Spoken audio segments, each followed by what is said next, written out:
ड्रॉपचा घ्या आता अंदाज, रोमांचक चर्चेचा हा खास आवाज. नमस्कार सर्वांना, मी प्रमोद जाधव, आपला लाडका होस्ट, आपल्या सर्वांचा माइक ड्रॉप क्लबच्या पॉडकास्ट एपिसोड मध्ये सहर्ष स्वागत करीत आहेत. जिथे आपल्याला प्रथम अतिथी म्हणून लाभलेले आहेत doctor Vaishali Patil madam. Madam बद्दल सांगताना अत्यंत आनंद होत आहेत की पूर्ण कॉलेजमध्ये सर्व मुलांच्या आवडत्या मॅडम आहेत. प्रत्येक जणांना विचारलं तर म्हणतात केमिस्ट्री हा विषय जर आमचा आवडता झाला असेल तर मॅडममुळे झाला असेल. तर आता आपण त्यांच्याबद्दलच जाणून घेणार आहोत. त्यांच्याबद्दल इंट्रोडक्शन सांगताना मॅडमनी ऑर्गॅनिक केमिस्ट्रीमध्ये MSc केलेले आहे. त्यासोबतच पुढे जाऊन त्यांनी त्यांच्यामध्ये PhD सुद्धा केलेले आहे. Babasaheb Garware college of science Pune आणि सावित्रीबाई फुले युनिव्हर्सिटी अफिलिएटेड. त्याच्यानंतर टीचिंग फील्ड रिलेटेड त्यांनी B.Ed ही जी एज्युकेशन डिग्री आहे ती सुद्धा घेतलेली आहे. तर मॅडम, आपला 18 वर्षापेक्षा जास्त पर्यंतचा अकॅडमिक एक्सपिरियन्स आहे. तसेच रिसर्च एक्सपिरियन्स सुद्धा हा 5 वर्षापेक्षा जास्त आहे. प्रोफेसर अफिलिएशन म्हणून मॅडमला life member Indian society for technical education, life member international society for research and development as a guest lecture म्हणून सुद्धा मॅडमला झील कॉलेजने इन्व्हाइट केलेलं आहे. तर असे मॅडमचे अचिव्हमेंट्स आहेत. तर मॅडम, आपलं मायड्रॉप पॉडकास्ट क्लबमध्ये पहिल्या एपिसोडमध्ये खूप खूप धन्यवाद, वेलकम आणि खूप खूप थँक्यू की आपण आपला मौल्यवान आम्हाला दिला. तर मॅडम, आम्हाला आवडेल तुमच्या एज्युकेशन जर्नी म्हणजे सांगितल्यानुसार आपण PhD डिग्री ही ऑर्गॅनिक केमिस्ट्रीमध्ये केलेली आहे, टीचिंग फील्ड केलेली आहे. तर तुम्ही जर तुमचं एज्युकेशन जर्नी आहे केमिस्ट्री फील्डमध्ये ते जरा सांगू शकता का? केमिस्ट्रीचं जर्नी खरं तर आपल्या BSc पासून माझं सुरू झालं. BSc मध्ये सुरुवातीला घेताना केमिस्ट्रीचं काही ठरवलं नव्हतं, पण मॅथ्स फार अवघड जात होतं आणि केमिस्ट्री मग कुठला एक सब्जेक्ट घ्यावा की जेणेकरून त्या विषयाशी केमिस्ट्री फॉर्म होईल असं म्हणून मग मी केमिस्ट्री सुरू केला. नंतर मास्टर्सला गेले. मास्टर्समध्ये मग केमिस्ट्रीमध्ये मला ज्या टीचर्स होत्या त्या एक माझ्यासाठी आयडियल झाल्या की त्यांना त्यांचे इतके प्रॉब्लेम्स आणि आपलं त्यावेळेला मॅच्युअर एज असतं. त्या मॅच्युअर एजमध्ये मला असंच वाटलं की ती व्यक्ती तिचे सगळे प्रॉब्लेम्स विसरून सगळ्या विद्यार्थ्यांसमोर खूप एन्थुसियास्टिकली शिकवायची आणि मला फार ते आयडियल वाटलं की मी का नाही करू शकत असं, की मला प्रॉब्लेम्स असताना स्टुडंट लेव्हलला वेगळे प्रॉब्लेम्स असतात अर्थात. पण तरी सुद्धा मला ते आयडियल वाटलं आणि मग म्हणून मी टीचिंग फील्डमध्ये येण्याचा विचार केला. एज्युकेशन मग त्यामध्येही तुम्ही ऑर्गॅनिक केमिस्ट्री म्हणजे केमिस्ट्रीचे फिजिकल केमिस्ट्री डिफरंट आहे, इनऑर्गॅनिक आहे, ऑर्गॅनिक आहे. PhD जी आहे तुम्ही ऑर्गॅनिक केमिस्ट्री केलेली आहे, जे मुलांना खूप जास्त अवघड जाते. हे नाव आठवायला, नाव लक्षात ठेवायला, म्हणजे जे कोणते कॉम्पिटिशन एक्झाम्स आहेत त्याच्यामध्ये तुम्ही मास्टरी कशी केली म्हणजे ॲज अ स्टुडंट लाईफ म्हणून? मी खूप ऍक्टिव्ह आहे सुरुवातीपासून आणि खूप एन्थुसियास्टिक आहे आणि ऑर्गॅनिक केमिस्ट्री असा पार्ट आहे की ज्याच्यामध्ये तुम्हाला रिएक्शन सतत करून बघाव्या लागतात. तुम्हाला रिएक्शन झाल्या तरी त्यामध्ये तुम्हाला X+Y ऍड करून त्यामध्ये झेड कॅटॅलिस्ट टाकून काय होऊ शकतं आणि व्हरायटी ऑफ झेड केले, व्हरायटी ऑफ एक्स केले तर ते काय होऊ शकतं याची फार क्युरिओसिटी. मी म्हणजे मला नेहमीच असा ऍक्टिव्हनेस खूप आवडलाय असं आणि त्यावेळेला लहानपणापासूनच की म्हणून मग मी विचार केला की ठीक आहे आपण तसं घ्यायला पाहिजे आणि म्हणून मग ऑर्गॅनिक केमिस्ट्री आवडला. ऑर्गॅनिक केमिस्ट्री स्कोरिंग होता आणि ते वय म्हणजे आपलं असं असतं की आपल्याला स्कोर महत्वाचा असतो हम्म. आणि पुढे जाऊन मला रिएक्शन्स मध्येच काम करायचं होतं की जिथे ऍक्टिव्हनेस राहतो आणि हा ऑर्गॅनिक मध्ये जास्त राहतो म्हणून मी ऑर्गॅनिक मध्ये म्हणजे चूज असं केलं. म्हणायला हरकत नाही की तुमची फिजिकल केमिस्ट्री आणि इनऑर्गॅनिक केमिस्ट्रीवर दुश्मनी आहे का? नाही दुश्मनी नाही पण अभ्यास खूप करावा लागतो. थेरॉटिकल अभ्यास जास्त आहे. जे आणि त्या ऑर्गॅनिक केमिस्ट्रीमध्ये PhD केली त्याच्यामध्ये रिसर्च बद्दल सांगा म्हणजे तुम्ही कोणते रिसर्च पेपर्स पब्लिश केले आहेत किंवा कोणत्या जसं मी वाचल्यानुसार मला लक्षात आलं की तुम्ही बायोटेक्नॉलॉजी, नॅनो सायन्स याच्यामध्ये रिसर्च केलेलं, तर त्याच्याबद्दल थोडं सांगू शकता? नॅनो टेक्नॉलॉजीमध्ये ऍक्च्युली माझ्या गाईडला मी त्याबद्दल थँक्यू म्हणेल की माझ्या गाईडने मला नॅनो टेक्नॉलॉजीशी इंट्रोड्यूस केलं. जेव्हा की सगळं जग आज नॅनो टेक्नॉलॉजीवर चालणार आहे, चालतंय आणि फ्युचरमध्ये पण चालणार आहे, तेव्हा मला त्याचा गंधही नव्हता. हम्म. बस मला मेडिसिनल फील्डमध्ये काहीतरी करायचं असं मी ठरवलं. पण मी काही लेक्चर्स अटेंड केले, सेमिनार्स अटेंड केले. त्यामध्ये मला बऱ्याचशा गोष्टी कळल्या की आपल्या डेली लाईफमध्ये नॅनो पार्टिकलचा रोल किती जास्त असू शकतो. पाऊस आजकाल कुठल्याही क्षणी येतो. आणि कपडे भिजतात, व्हायरल होतो. तर हम्म. कपडे भिजतात का? कारण आपण डेली वेअरचे क्लोथ्स आणि रेनकोट हे मटेरियल वेगळं आहे. हं. त्याला आपण काय करू शकतो, नॅनो पार्टिकल्स. डोकं दुखतं त्यावेळेला कुठली टॅबलेट घेतली तर त्याचा शरीरावर बाकीच्या ठिकाणी जास्त परिणाम होतो. म्हणून मग मला ती क्युरिओसिटी झाली आणि माझ्या गाईडने हळू-हळू मला इंट्रोड्यूस केलं नॅनो टेक्नॉलॉजी आणि मग नॅनो टेक्नॉलॉजी हा माझ्यासाठी वेगळा फील्ड आणि माझं करियर ऑर्गॅनिक केमिस्ट्री. हं. त्याचा मेळ घालून मग मी पीएचडी केलं. आम्ही विषय फक्त पास करण्यासाठी करतो. मॅडम पूर्ण जगामध्ये करतात. जी बी-एड डिग्री आहे टीचिंग फील्डमध्ये. प्रश्न असा आहे की तुम्ही अकॅडमिक टीचिंग फील्डमध्ये आलात. इंडस्ट्री फील्डमध्ये तुम्ही तुमचा एक्सपिरियन्स काय आहे? म्हणजे तुम्ही अकॅडमिक टीचिंग फील्डच का चूज केलं? जिथे तुम्हाला इंडस्ट्री फील्डमध्ये पण सुद्धा जाता आलं असतं? नाही, प्रयत्न मी इंडस्ट्री फील्डमध्येच केला होता सुरुवातीला. हं. मी विसरलेच होते, की माझ्याकडे टीचिंगची डिग्री कारण मी टीचिंगची डिग्री जस्ट नंबर लागला म्हणून घेतली होती आणि एक मी सांगितलं, की माझ्या एम-एस-सीच्या टीचर माझ्यासाठी खूप आयडियल व्यक्ती. त्यामुळे मी टीचिंगची डिग्री सुद्धा घेतली. पण मी काही काळ विसरले होते कारण मी ऑर्गॅनिक केमिस्ट. त्यामुळे मला रिएक्शन्सच करण्यामध्ये जास्त इंटरेस्ट होता. पण अनफॉर्च्युनेटली मला इंडस्ट्रीमध्ये स्कोप मिळाला नाही हं. त्या वेळात. हं. आणि त्यानंतर जेव्हा मिळत होता तेव्हापर्यंत मला टीचिंग आवडू लागलं. म्हणून मग मी टीचिंगमध्येच मग पुढे जायचं ठरवलं आणि खरं सांगायचं तर माझे असेट्स माझे स्टुडंट्स आहेत. हं. सुरुवातीला जर मला टीचिंगमधून व्यवस्थित रिझल्ट मिळाला नसता, फीडबॅक मिळाला नसता, पुढे नाही करत. तर मग मी गुमान आपलं इंडस्ट्री. इंडस्ट्रीमध्ये, रिसर्चमध्ये करियर केलं असतं. नाही म्हणजे कॉलेजमध्ये जेव्हा जॉइन झाला तेव्हापासून टीचिंगमध्ये इंटरेस्ट झाला की आधीच पासून? नाही, कॉलेजमध्ये जॉइन झाल्यानंतर माझ्या विद्यार्थ्यांच्या रिस्पॉन्समुळे मी टीचिंगमध्ये करियर पर्स्यू केलं. अरे वाह! खूप छान. म्हणजे मुलांनी मदत केली आहे मॅडमला. हो. हे म्हणू शकता. म्हणून आपल्याला वैशाली मॅडम म्हणून आता एम-एन-सीमध्ये टीचर लाभलेले आहेत. आता जसं आम्ही कॉलेजमध्ये स्टुडंट आहोत. आम्ही कॉलेजची मज्जा करतोय. ॲज अ स्टुडंट म्हणून सगळे विषय शिकतोय. तो प्रेशर हँडल करतोय. तो स्ट्रगल करतोय. तसं तुम्ही सुद्धा तुमची स्टुडंट लाईफ जगलेली आहे. तर 11वी-12वी तुम्ही कुठे केली आहे? आणि तिथे तुमचा स्टुडंट लाईफ हा कसा तुमची जर्नी राहिली आहे? तुमच्या फ्रेंड्स सोबत असो, एखाद्या गमतीदार किस्स्यामध्ये तुम्ही सांगू शकता? जरूर. मला 11वी-12वीला म्हणजे मुलींच्या कॉलेजला ठेवलं होतं बाबांनी, कारण की तिथे हॉस्टेलची सुविधा होती. हं. आणि फ्रेंड सर्कल सगळं स्कूलचं होतं ते दुसऱ्या कॉलेजला होतं. त्यामुळे आमचे कॉन्टॅक्ट्स असायचे. 11वी-12वी मधला असा गमतीदार किस्सा म्हणजे मला मॅथ्स अजिबात आवडत नसायचं आणि तरी सुद्धा मी मॅथ्सचे क्लास लावले होते. सकाळी 6ला तो क्लास असायचा. मी फक्त जाऊन फिजिकली तिथे बसणं आणि परत घरी येणं एवढंच काम केलं होतं.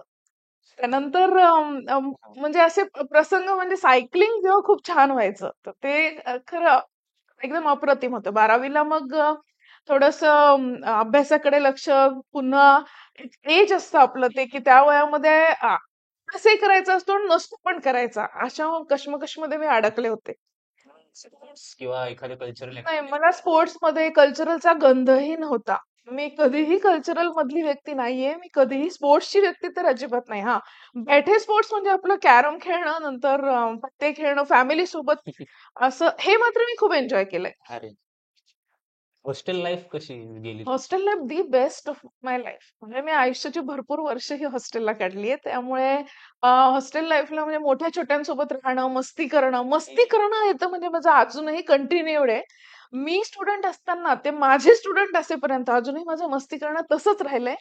मला मोमेंट जगायला आवडतो. खूप जगायला आवडतो. ओरडून असू देत किंवा मग म्हणजे आपण त्यावर त्याग मानून असू देत किंवा नाही मला करायचंच आहे असं असू देत. मी तो मोमेंट पूर्ण एन्जॉय करते. मस्त मॅडम.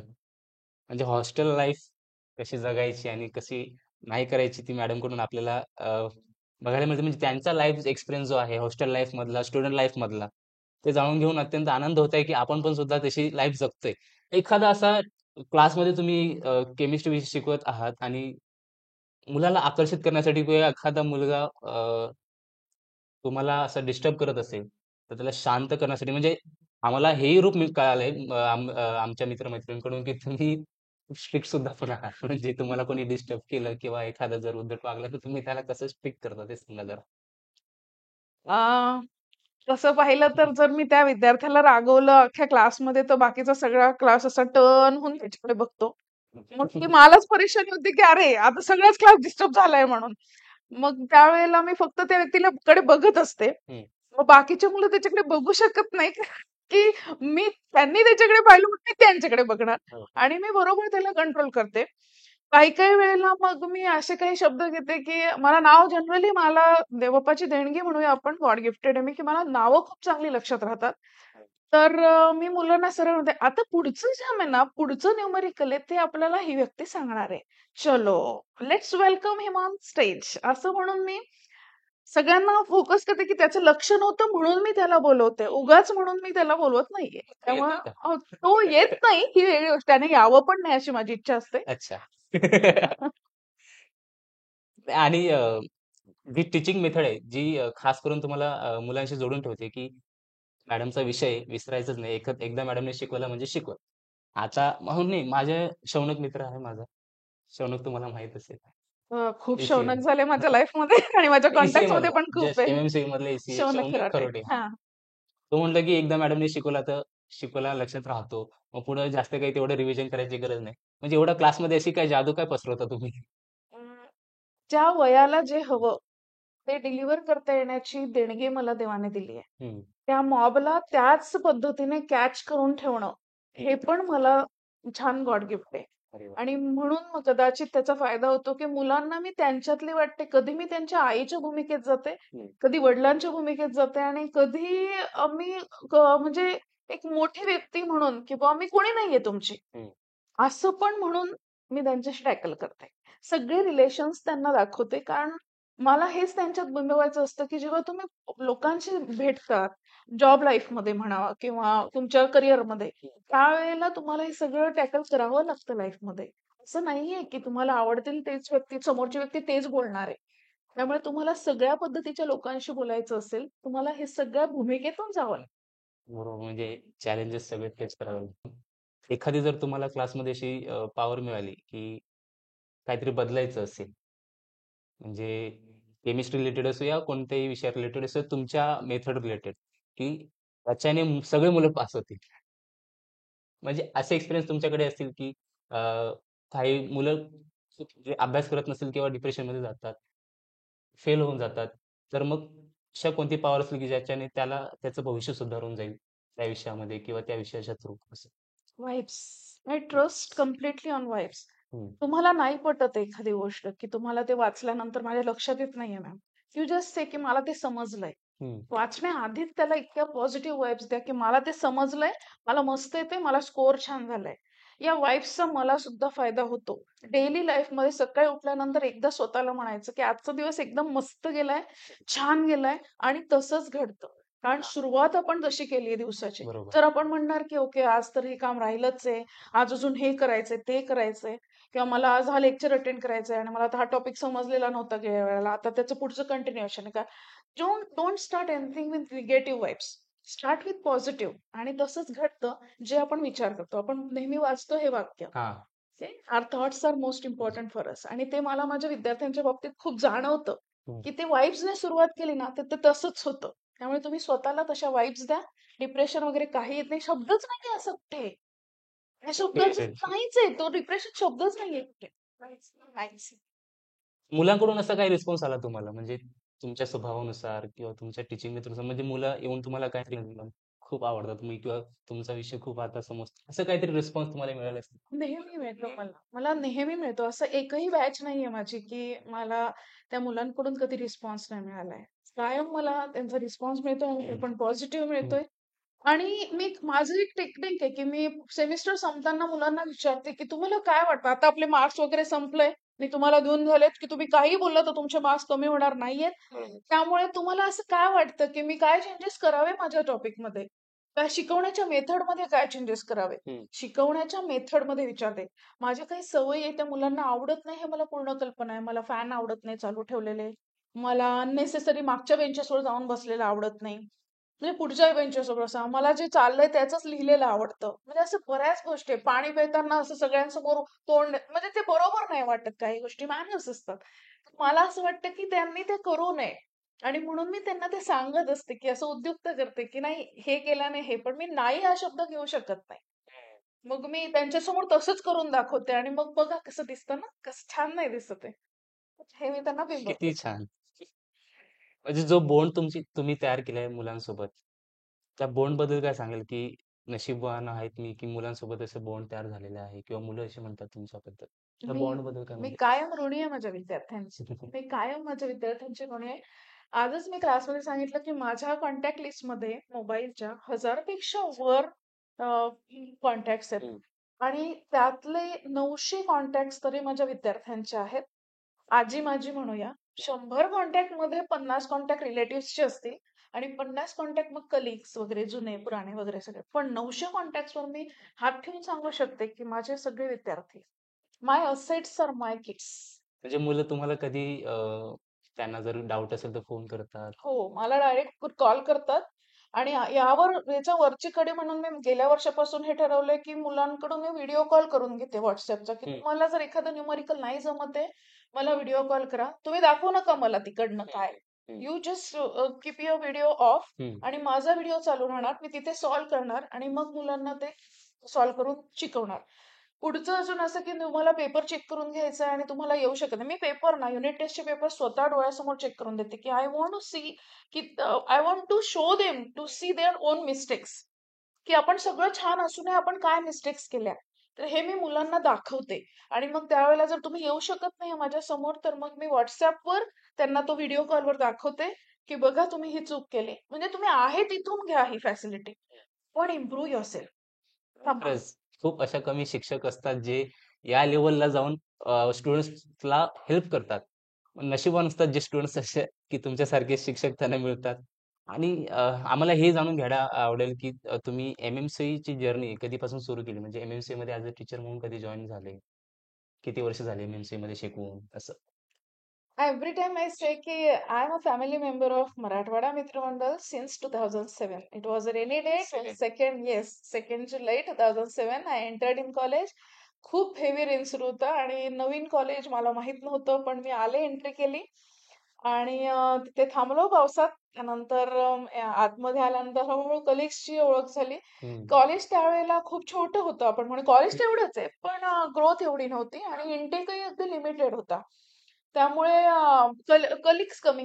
हं. सो कमी लोकांमध्ये आणि खूप सारे चॅलेंजेस की नवीन कॉलेज असल्यामुळे बऱ्याचशा गोष्टी या सेट करायच्या होत्या. सायमल्टेनियसली आपलं एक अजून इन्स्टिट्यूट सिस्टर कन्सर्न इन्स्टिट्यूट हं, सुरू हं, होत होतं. हं. त्यामुळे त्याबद्दलही मला माझं इनपुट घेतलं जात होतं आणि माझ्यासारख्या अगदी 4-3 वर्षाच्या एक्सपिरियन्सच्या व्यक्तीकडून इनपुट घेताय याच्यासारखं मला अप्रिसिएशन कुठे मिळत नव्हतं. सो तिथून माझा जर्नी सुरू झाला 2007 पासून till date. By God's grace I am here happily. नाही म्हणजे तब्बल तुम्हाला 16 वर्षापेक्षा जास्त एम-एम-सी मध्ये झाले. Yes exact. मॅडम केमिस्ट्रीचे जे 3 टाइप्स आहेत, फिजिकल केमिस्ट्री, इनऑर्गॅनिक केमिस्ट्री आणि ऑर्गॅनिक केमिस्ट्री. तर या तिघांमध्ये डिफरन्स काय आहे? एक्झाम्पलच्या थ्रू तुम्ही सांगू शकता का? मी आणखी काही टाइप सुचवते हं, की हं, physical, inorganic, organic, biochemistry, industrial chemistry असे भरपूर टाइप्स आहेत त्याचे. बायोकेमिस्ट्रीमध्ये आपण बायोलॉजी आणि केमिस्ट्रीचा संगम बघतो. हं, फिजिकल केमिस्ट्रीमध्ये रिएक्शन जेव्हा first order, second order run होते त्यावेळेला त्याच्याबद्दल म्हणजे ग्राफ कसे होतात, चेंजेस कसे होतात, टेम्परेचर, प्रेशर दिल्याने काय चेंज होतो रिएक्शन मध्ये त्याचा अभ्यास करतो. हं, ऑर्गॅनिक केमिस्ट्रीमध्ये रिएक्शन्सचा स्टडी जास्त केला जातो. पण हे डेली लाईफचे ऍसिड्स, अल्कोहोल्स वगैरे तर ते आपल्या बॉडीवर कसे इफेक्ट करताय किंवा ते तयार कसे केले जातात हं, त्याचा अभ्यास जास्त होतो. इंडस्ट्रियल केमिस्ट्रीमध्ये ऍप्लिकेशन बेस्ड केमिस्ट्रीचा अभ्यास होतो. हं. आणि बस एवढे ह्या सगळ्यांमधूनचा जो संगम आहे त्याच्यापासून इंजिनिअरिंग केमिस्ट्री तयार होतं. अर्थात बायोलॉजी त्यामध्ये नाहीये, पण we can relate biology on the basis of syllabus design for our curriculum. आता तुम्ही इंजिनिअरिंग केमिस्ट्रीमध्ये शिकवत आहात. म्हणजे तुम्ही जी अकॅडमिक रिलेटेड म्हणजे 12th पर्यंत जी केमिस्ट्री शिकलीत आणि आतापर्यंत जी इंजिनिअरिंग केमिस्ट्री याच्यामध्ये काय डिफरन्स तुम्हाला जाणवतो म्हणजे शिकवताना? 12th पर्यंत किंवा मी म्हणेल त्याच्या पुढचंही मी म्हणू शकते की BSc आणि म्हणजे बॅचलर आणि मास्टर डिग्री पर्यंत जे केमिस्ट्री मी शिकले त्याच्यापेक्षा वेगळंच केमिस्ट्री मी माझ्या विद्यार्थ्यांना शिकवते इंजिनिअरिंग मध्ये. कारण माझं टाइप्स वेगवेगळे होते केमिस्ट्रीचे. थोडे सगळेच टाइप शिकायचे होते. पण इंजिनिअरिंग केमिस्ट्रीमध्ये मोस्टली हे ॲप्लिकेशन बेस्ड केमिस्ट्री आहे. हम्म. शिवाय ते डेली लाईफशी किंवा आपण म्हणूया तुमच्या पर्टिक्युलर ब्रांचेसशी कसे रिलेट केले जातात, हा. हे मला प्रत्येक युनिटमधून मुलांना सांगावं लागतं, पटवून द्यावं लागतं. कारण मी जनरली असं पाहिलंय की केमिस्ट्री म्हटलं म्हणजे मुलांना रिॲक्शन्स आठवतात हम्म. आणि त्यांना आवडत नाही तो टॉपिक. कारण रिॲक्शनमध्ये खूप खेळावं लागतं, बॅलन्सिंग आणि ऑल. आणि मग तिथे त्यांचा फोबिया क्रिएट झालेला असतो. सो मला असं वाटतं की त्यांनी त्यामध्ये इंटरेस्ट घ्यावा, म्हणून मी त्यांना पटवून देते की हे तुम्हाला कम्प्युटर इंजिनियर म्हणून कुठे काम येणार आहे, इलेक्ट्रिकल इंजिनियर म्हणून कुठे, ENTC म्हणून कुठे. हो. असं मी त्यांना प्रत्येक टॉपिकचं रिलेशन देते. ज्याला आपण कोर्स ऑब्जेक्टिव्ह म्हणतात आणि त्यातनं जे आउटकम निघणार आहे त्यावर मग तुमचा सगळा ऍप्लिकेशन बेस म्हणूया आपण, त्याचा अभ्यास केला जातो. त्यामुळे मुलांना हाच प्रश्न होता की केमिस्ट्री हा आय नो, आय पडतो नो. त्याचं तुम्ही समर्थन केलं. याच्या व्यतिरिक्त आपल्या कॉलेजमध्ये MMCV कॉलेजमध्ये व्हेरियस क्लब्स आहेत. त्याच्यामध्ये तुम्ही वाग्यज्ञ अभिव्यक्ती गटाचे कोऑर्डिनेटर आहात. तर त्या क्लब बद्दल तुम्ही काय सांगू शकता? वाग्यज्ञ अभिव्यक्ती गटाची मी अध्यापक समन्वयक आहे. कारण मी कोऑर्डिनेटर हा शब्द काढते, कारण अच्छा. की तो गट हा खरं पाहता स्थानिक भाषिक म्हणून आहे. आपण पुणेकर आहोत. हा. ओके. पुण्यामध्ये मराठी भाषेला किती जास्त महत्व आहे हे सांगण्यासाठी म्हणजे माझे शब्द तोकडे पडतील. तर त्यासाठी मुलांमध्ये साहित्याची आवड व्हावी. हम्म. असं नाही की फक्त मराठीच, पण इंग्लिश आणि हिंदीमध्ये खूप सुंदर साहित्य आहे. तर त्याची वाचनाची एक आवड लागावी. ठीक आहे, तुम्ही आजकाल बुक्स वाचत नाही तसे ओपन करून. पुस्तकं आजकाल बघत नाही. तुमच्या हातात किंडल असतं, तुमच्या हातात मोबाईल असतो, PDF असतात. तुम्ही वाचताय. पण ते वाचनाची जी आवड आहे, लिखाणाची जी आवड आहे, कविता, खरं सांगायचं ना, प्रत्येकामध्ये एक सुप्त शक्ती असते. आपण म्हणूया की ती मनःशक्ती असते, की त्यामधून तुम्ही थोडीशी चालना दिली, की तुम्ही लिहायला लागता, तुम्ही करायला लागताय. बरोबर. शेरोशायरी येत नसते, पण ऐकून हळू आपण "क्या भाई कैसा है?" झालं ना, शेर टाइपच झालंय हे. हे हे बोलणं आणि हे याचं डेली लाईफशी त्यातनं असं छान एक सिलेक्टेड आपण पॉइंट घेऊन लाईफ एन्जॉय करणं. हे मला आवडतं रिलेट करायला. नाही, ते कविता, शेरोशायरी मला आवडतात, मला करायला आवडतात म्हणून मी ते रिलेट करू शकतो की त्या क्लबच्या रिलेटेड कसं काही अपॉर्च्युनिटीज क्रिएट होऊ शकतात. मॅडम, स्टुडंटला केमिस्ट्री फील्ड रिलेटेड जर करिअर गायडन्स करायचं असेल, करिअर अपॉर्च्युनिटीज क्रिएट करायचं असेल, त्याच्यामध्ये तुम्ही काय सांगू शकता? अ, जर जनरल मी जे शिकली, हम्म. त्यात इंजिनिअरिंग नव्हतं म्हणजे. तर मी जे शिकले ते बॅचलर, नंतर मास्टर्स वगैरे, नंतर PhD. तर त्यामध्ये मी म्हणेल की तुम्हाला इंडस्ट्रीमध्ये खूप अपॉर्च्युनिटीज आहेत. आता हम्म. कोविड आपण येऊन गेला पाहतोय, तर त्यामध्ये सगळ्यात जास्त इफेक्टिव्ह काय फील्ड असेल तर फक्त केमिस्ट्री होतं. केमिस्ट्री. कारण वेगवेगळ्या मेडिसिन्स येत होत्या सलग. हम्म. ओके. आणि आपण सगळे त्यातनं म्हणजे प्रत्येक जण त्याच्या मागे धावत होतं, की इथे ही लस मिळते, तिथे ती लस, हे ड्रॉप्स घ्यायचे, कॅम्फर ठेवा घरामध्ये, असे खूप सगळे. हा. तर तर त्यामध्ये करिअर खूप आहे खरं तर, की तुम्ही फार्मास्युटिकल इंडस्ट्रीमध्ये एंट्री केली, तिथे फार्मसीच्या लोकांना तर आहेत, पण बेसिक ऑर्गॅनिक केमिस्ट्रीला जास्त तिथे प्रिफरन्स दिला जातो. अच्छा. तर तिथे असू शकतं. नंतर NCL सारखं ठिकाण, नॅशनल केमिकल लॅबोरेटरी, की जिथे आज रिसर्च होत आहे. मी जसं नॅनो टेक्नॉलॉजीचं उदाहरण दिलं, हम्म. की Spiderman can walk on wall. Myth आहे, पण स्टील आपण सुद्धा चालू शकतो, पण युझिंग नॅनो टेक्नॉलॉजी. म्हणजे नॅनो टेक्नॉलॉजी सारखे जर व्हॅक्यूम क्रिएट झालं आपल्या फुटवेअरमध्ये, इट्स अ केमिस्ट्री. सो अच्छा. हे एक फील्ड आहे की ज्यामध्ये करिअर होऊ शकतं. टीचिंगमध्ये तर होतंच, जसं मी करते तसं टीचिंगमध्ये तर होतंय. रिसर्चमध्ये तुम्ही वेगवेगळे प्रोजेक्ट्स घेऊन त्या प्रोजेक्ट्सवर तुम्ही काम करू शकताय आणि तिथे तुमचं करिअर डेव्हलप होऊ शकतं. आणि याच करिअर गायडन्स मध्ये जर केमिस्ट्री रिलेटेड काय असं डिमेरिट्स आहेत का की? हां, डिमेरिट्स म्हणजे पेशन्स. जसं मी म्हटलं, की रिएक्शन रन करायला तुम्हाला खूप पेशन्स लागतात. तुम्हाला एखादी रिएक्शन रन नाही केली X+Y=Z, तर त्यामध्ये तुम्हाला A चेंज करून बघावा लागतो, B चेंज करून बघावा लागतो. मग प्रॉडक्ट काय येईल? प्रत्येक वेळेला तो प्रॉडक्ट कोणत्या रिएक्टंट्सने येईल, प्रॉडक्ट कुठल्या कंडिशन्स चेंज केल्याने येईल, हम्म. हे चेक करण्यासाठी तुम्हाला पेशन्स खूप मस्ट आहे. त्यानंतर तो केल्यानंतरही ते प्रॉडक्ट झालंय की नाही बघण्यासाठीचे पेशन्स जास्त आहे. तो प्रॉडक्ट उडून जाऊ नये, म्हणजे इव्हॅपोरेट होऊ नये, याची सुद्धा तुम्हाला काळजी घ्यावी लागते. सो अंतिम एकच शब्द, पेशन्स खूप म्हणजे हा जो अडथळा आहे किंवा पेशन्स आहे, डिमेरिट जे तुमच्या वेळी तुम्ही झेलले आहेत, तरी हा फील्ड तुम्ही चूज केला. तर काय बांधून ठेवलं तुम्हाला की हा फील्ड चूज करून म्हणजे घेण्यासाठी? मी जसं सांगितलं सुरुवातीला मला केमिस्ट्री डेव्हलप करायची होती. मला ज्यात म्हणजे करियर करायचंच असं काही नव्हतं. हं, पण ठीक आहे, की बुवा आपल्याला अर्निंग करायचंय स्वतःचं. मग केमिस्ट्री सब्जेक्टची केमिस्ट्री डेव्हलप झाली. त्यानंतर ऑर्गॅनिक केमिस्ट्रीवर गेले मी, पर्टिक्युलरली एका कुठल्यातरी ब्रांचवर. हं, ऑर्गॅनिकमध्ये मला दिसलं, की माझा ॲक्टिव्हनेस तिथे फार व्यवस्थित म्हणजे त्याला व्हॅल्यू दिली जाते, जस्टिस दिला जातोय. मग त्यानंतर टीचिंगचं जसं मला खूप क्युरिओसिटी झाली, की how can we forget our problem and stand in front of students and deliver ourself. हं. Forgetting all the problems in our life, okay, at least for that 1 hour. हां. ते मला अट्रॅक्ट केलं खूप आणि मग त्यानंतर हळू-हळू मला त्या केमिस्ट्रीच्या टीचिंगमधून म्हणजे माझ्या विद्यार्थ्यांच्या रिस्पॉन्समधून मला हे टीचिंग आणि हे केमिस्ट्री खूप आवडायला लागलं. स्वतःला मला ॲज सच केमिस्ट्री खूप आवडत होतं असं नाही. हं, पण माझ्या विद्यार्थ्यांनी मला त्यामध्ये इंटरेस्ट डेव्हलप करून दिला. चुका सांगणार म्हणजे मान्य आहे की माझे विद्यार्थी आहेत, पण लहानांकडून शिकावं जे म्हणतात, हं. ते मला खूप छान अनुभवायला आलं, की मुलांकडून मी शिकले आणि मग माझं मी करियर पुढे खूप छान बिल्डअप करू केलं. नक्कीच. आता तुम्ही या करिअरमध्ये तर मास्टरच झालात. टीचिंग फील्डमध्ये मास्टर आहात केमिस्ट्रीच्या. तर आता कसं वाटतं तुम्हाला? फील कसं होतंय ते? की तुम्ही जे विचार केलं होतं, की या फील्डमध्ये मी जाते, तेवढे स्ट्रगल्स करून येणार आहे. पण आता त्या लेव्हलला तुम्ही पोहोचला, तर आता कसं वाटतंय तुम्हाला? I am very much satisfied. All credit goes to my kids, my students because of their response, positive response. Okay.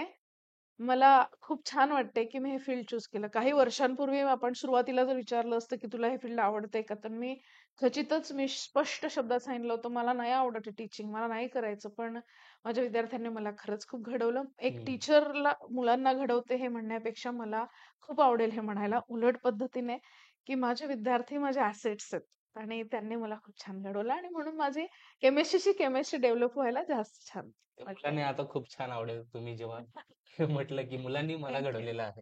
तर मुलंही खूप आनंदाने होतील. अपार्ट फ्रॉम दिस जे तुमच्या नावापुढे डॉक्टरी डिग्री लागलेली आहे. अर्थातच doctor in philosophy, PhD degree. तर ती प्रिपरेशन करायला तुम्ही किती मेहनत घेतली आणि ते प्रिपरेशन करायला पी-एच-डी डिग्री अचीव्ह करायला काय करावं लागतं नेमकं? कसं होतं, की पी-एच-डी करताना ना तुम्हाला जसं सगळ्या बाजू एकत्र येऊन त्याचा सपोर्ट हवा असतो, तसं हं, तुम्हाला म्हणजे रिएक्शन सक्सेसफुल व्हायला पाहिजे. त्यानंतर तुम्हाला रायटिंग जमलं पाहिजे, रीडिंग जमलं. पहिलं तर तुम्हाला रीडिंग जमलं पाहिजे. हं, listening power should be great. हं, आणि मी कुठेतरी कमी पडत होते. मग कधी-कधी एकदम फ्रस्ट्रेशन येऊन माझे पास स्टुडंट्स आहेत. हं, त्यांनी मला खूप मोटिव्हेट केलं, की "मॅम पी-एच-डी करा तुम्ही. तुम्ही सोडू नका प्लीज." म्हणजे मी अशा एका मोमेंटला होते, की मला पी-एच-डी करावंच. तसं मी विद्यार्थ्यांशी स्पष्ट बोलले होते, की मला कंटाळा आला. विद्यार्थी येता-जाता मुद्दाम चिडून, "काय? कुठे आले? पी-एच-डी कुठपर्यंत आली मॅम?" असं विचारायचं. तेव्हा मला ते फारच वाटायचं, की नाही रे करत मी आता सोडलं बाबा. तर ते म्हणायचे, "चांगलं नाही मॅम हे. आम्ही असं केलं तर चालेल का तुम्हाला?" मग मला ते फार वाईट वाटायचं, की माझ्या विद्यार्थ्यांनी जर त्यांचं करिअर असं थांबवलं, मला किती वाईट वाटेल. मग मला ते हळू-हळू ते मोटिव्हेशनच मिळालं, की नाही आपल्याला आपल्या विद्यार्थ्यांसाठी उत्तर देण्यासाठी तरी पी-एच-डी करायचंय. आणि मग त्यामध्ये इंटरेस्ट डेव्हलप झाला, की मग मला खरा अर्थ कळला त्या फिलॉसॉफीचा. आणि मग तिथून पुढे जर्नी सुरू झाला. पी-एच-डी करताना एक असं माझं प्लांट आहे, एक फ्लॉवर आहे. त्या फ्लॉवरवर होतं. तर ते फ्लॉवर मला असं शोधून आणायला लागायचं कुठून-कुठून. मी विद्यार्थ्यांशी लेक्चरला झाल्यानंतर किंवा मध्ये असं 2 लेक्चरच्या मध्ये गॅप असायचा, तेव्हा मी त्यांच्याशी अगदी फ्रँकली बोलायचे, "अरे, असं एक फ्लॉवर आहे, ते फ्लॉवर मला हवंय. कुठे मिळेल का? बघणार का?" हं, मला अजून आठवतं काही बॅचेस होत्या माझ्या त्यावेळेला मी ते फ्लॉवर गोळा करत असायची, की ते मला म्हणायचे, की "मॅम इथे-इथे मिळतं बरं का ते फ्लॉवर. हं. आपण आणूया का?" मग मी त्यांना सांगायचे, "हो, तू 2 ठिकाण आण, तू 2 आण, तू 2 आण." आणि मग असं जमा करून मी त्या फ्लॉवरवर रिसर्च केला होता.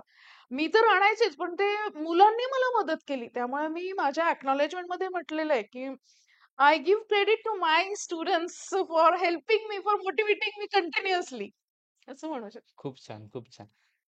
आता आपण एक लहानसा एक रॅपिड फायर घेऊया, बरं. 7-8 प्रश्नाचा. सहजासहजी तुमच्या प्रश्न म्हणजे तुमचा फेव्हरेट कलर. हां. Should I stuck to 1 point only? One पण एक शब्दात. Favourite white, white. White. Favourite batch आतापर्यंत. तसं इनजस्टिस होईल, पण हळूच सांगते. 2007 ची बॅच माझी favourite. Favourite hobby. Favourite hobby म्हणजे रीडिंग, रायटिंग. Scolding students. बापरे! मुलांना लक्षात ठेवा मॅडम, चांगल्या पण आहेत आणि वाईट पण आहेत. एमएमसी बद्दल एक शब्द. ग्रेट. खूप म्हणजे गरज आहे असं. My love is MMCOE. हो. You know that love can be depression, love can be achievement, love can be a motivation. म्हणजे All the things are in, and depression is not the word in dictionary. So my love is my MMCOE. MMC सोडणार नाही. Until and unless they ask me to live. Chemistry विषय सोडून कोणता विषय शिकवायला आवडतो? Chemistry सोडून असा काही आजपर्यंत विचार केला नाहीये. हम्म. पण सध्या मॅथेमॅटिक्स मध्ये आवड येऊ लागलीये. पण येत काही नाहीये. पण मुलं जागरूक राहतात अशी फार अशी गैरसमज आहे म्हणू शकतो आपण, की मुलं हात लिहित असतात ना, झोप कशी येणार त्यांना? हम्म. ते केमिस्ट्री थेरॉटिकल आहे, त्यामुळे मी शिकवत असेल त्यावेळेला कदाचित झोपही येते. कुठलं तरी खाऊन पिऊन आल्यात आणि झोप येते. मॅथ्स मध्ये तसं होत नाही असं मला वाटतं. त्यामुळे मे बी मॅथ्स. ते सर्वात घाबरतात कशापासून? कोणत्या विषयापासून? मॅथ्स. घाबरते पण मॅथ्स पासूनच. चुकलं एखादं साईन की सगळंच चुकलंय. शेवटचा. याचं उत्तर आम्हाला माहित आहे, पण तरी एमएमसी या सीईटी. MMCOEP. ओ. You remember? पण तरी MMCOEP. पण तरी एमएमसी ना. MMCOEPच ना, कारण MMCOE इन पुणे. नाही मी So सेपरेट MMCOEP. कॉलेज पकडा तुम्ही. नाही, माझं उत्तर MMCOEP आहे. You take it whatever you want. Marathwada मित्र मंडळ कॉलेज ऑफ इंजिनिअरिंग पुणे. पुढे. चला, खूप खूप मजा आली मॅडम सोबत बोलून. मॅडमचं आपण एज्युकेशन बॅकग्राऊंड जाणून घेतलं. मॅडम बद्दल गप्पा गोष्टी गेल्या. स्टुडंट्सला ज्या काही प्रश्न आहेत त्याच्या आपण मॅडम कडून उत्तर जाणून घेतल्यात. खरंच खूप मजा आली मॅडम. Thank you. थँक्यू. परत आपण आपला खूप मौल्यवान वेळ दिला. आणि नक्कीच मॅडम, शेवटपर्यंत तुम्ही जेव्हापर्यंत मॅडम सोबत राहाल, मॅडम तुमच्या सोबत सोबत राहतील सपोर्ट करायला. कधीही काय असेल मॅडम तुमच्यासाठी हजर आहात. नक्कीच. आणि मॅडम सोडून जाणार नाही एमएमसी. चला, थँक्यू सो मच. तुम्ही तुमचा वेळ दिला. थँक्यू.